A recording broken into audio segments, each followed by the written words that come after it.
Friends, वेदना stories में आपका स्वागत है। मेरी आज की कहानी है बेटे की बेरुखी।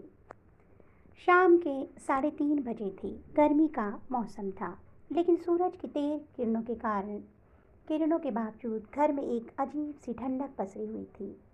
दीवार घड़ी के टिक टिक के साथ ही कमरे में खामोशी और भी भारी लग रही थी। तभी फोन की घंटी बजी। राधिका, जो अपने घर के कामों में व्यस्त थी, ने फोन उठाया और धीरे से बोली, हेलो, कौन बोल रहा है? दूसरी तरफ से एक कांपती हुई आवाज़ आई, बेटा, मैं मोहनलाल हूँ, तुम्हारे बाबूजी। तुम्हारी माँ बहुत बीमार है, घर में बिजली चली गई है, शायद तुम बिजली का बिल भरना भूल गई हो।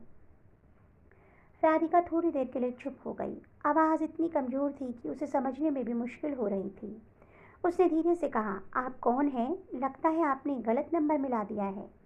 मोहनलाल की आवाज़ फिर आई, बेटा, मेरा बेटा हमेशा मुझे फ़ोन करता था, इसीलिए मुझे उसका नंबर याद नहीं। मैंने फ़ोन डायरेक्टरी से एक नंबर खोजा और गलती से तुम्हें कॉल कर दिया। राधिका को यह सुनकर अजीब लगा। उसने सोचा कि शायद यह कोई मजाक हो सकता है, लेकिन बूढ़ी आवाज़ में कुछ ऐसा था जो उसे परेशान कर गया। उसने कहा, बाबूजी, आप चिंता मत कीजिए, मैं अभी एम्बुलेंस बुलाती हूँ, आप मुझे अपना पता बता दीजिए। मोहनलाल ने धीरे धीरे अपना पता बताया और राधिका ने तुरंत एम्बुलेंस बुलाने की प्रक्रिया शुरू कर दी। राधिका का दिल तेजी से धड़क रहा था। वह सोच रही थी, क्या सच में कुछ गलत हो गया है? उसने अपना सामान जल्दी से समेटा और एम्बुलेंस के साथ ही दी गई जानकारी के आधार पर उस पते की ओर चल दी।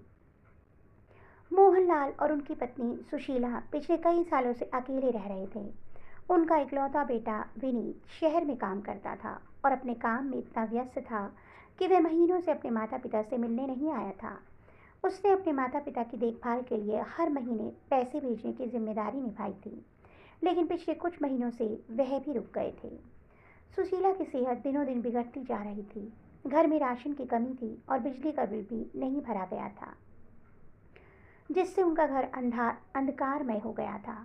मोहनलाल हर दिन अपने बेटे के फ़ोन का इंतजार करते थे, लेकिन वह इंतजार अब व्यर्थ लगने लगा था।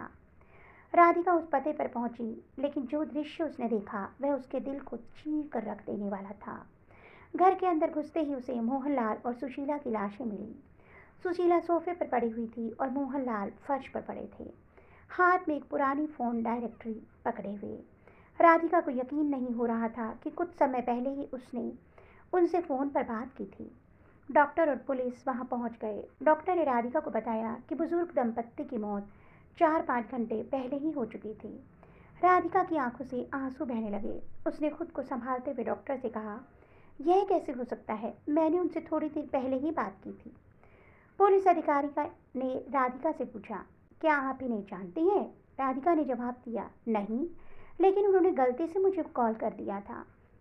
उन्होंने मुझसे मदद मांगी थी। पुलिस ने जब विनीत से संपर्क किया तो उसने कहा कि वह बहुत व्यस्त है और अंतिम संस्कार के लिए नहीं आ सकता। राधिका यह सुनकर दंग रह गई। उसने विनीत से फ़ोन पर कहा, मैं तुम्हें एक तस्वीर भेज रही हूँ। जिस स्थिति में तुम्हारे माता पिता की मौत हुई, उसे कभी नहीं भूलना। यह तस्वीर तुम्हारे भविष्य की तस्वीर हो सकती है। विनीता ने राधिका की बातों को गंभीरता से नहीं लिया और फ़ोन काट दिया। राधिका का दिल दर्द से भर गया। उसने सोचा कि कैसे कोई बेटा अपने माता पिता की इस तरह अनदेखी कर सकता है। उसने उन तस्वीरों को अपने फ़ोन में सहेज लिया, जो मोहनलाल और सुशीला की आखिरी यादें थीं। राधिका ने अपने दिल में एक संकल्प किया। उसने मोहनलाल और सुशीला का अंतिम संस्कार किया और उनकी याद में एक छोटा सा स्मारक बनवाया। उसने अपने आसपास के लोगों से भी यह बात साझा की, ताकि वे अपने बुजुर्ग माता पिता की देखभाल में कभी कमी न करें। राधिका के लिए यह घटना एक बहुत बड़ा सबक थी।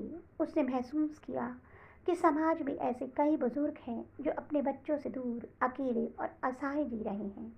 उसने अपने जीवन का एक हिस्सा बुजुर्गों की सेवा में समर्पित करने का फैसला किया। और कहानी का अंत इस बात पर होता है कि हमें अपने माता पिता की देखभाल को अपनी प्राथमिकता बनानी चाहिए, क्योंकि एक दिन आएगा जब वे हमारे साथ नहीं होंगे, और तब हमारे पछतावा और अपराध बोध के अलावा कुछ नहीं बचेगा हमारे पास। तो दोस्तों, आपको मेरी ये छोटी सी लघु कथा कैसी लगी? ऐसी ही अन्य रोचक कथाओं के साथ आपको मिलूंगी। तब तक के लिए बाय बाय।